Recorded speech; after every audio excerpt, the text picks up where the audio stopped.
పవన్ కళ్యాణ్ గారు అంటే చాలా నాకు అభిమానం. యాజ్ ఎ లీడర్ గా గానీ, ఆయన ఆర్టిస్ట్ గా అందరికీ ఆయన ముద్దు బిడ్డ.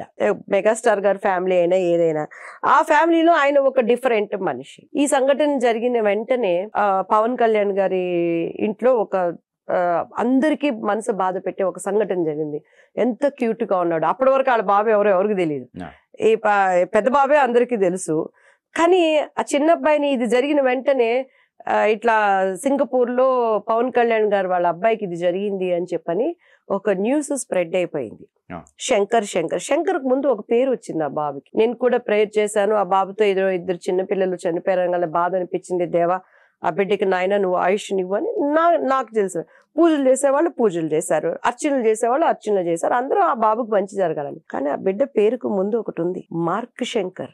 మార్క్ అనేది ఏంటో తెలుసా అండి? మత్తయి శుభవార్త, మార్కు శుభవార్త, లూకా శుభవార్త. బైబుల్లో మత్తయి తర్వాత మార్క్ అనే వ్యక్తి దేవుడు ఏర్పరచుకున్న శిష్యులలో ఒకళ్ళు. ఆ దేవుని యొక్క చరిత్ర రాసింది ఒకళ్ళు. శంకర్ తో పాటు మార్క్ కూడా కలిసింది. కానీ అన్నా లెజినో గారు ఇండియా వచ్చి తన భర్తని ఆమె ఎంత ప్రేమించిందో అక్కడ చూపించింది.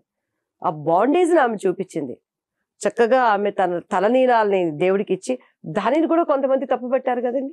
భర్త బ్రతికుండగా నువ్వు తలనీలాలు ఇస్తావని అంటారా?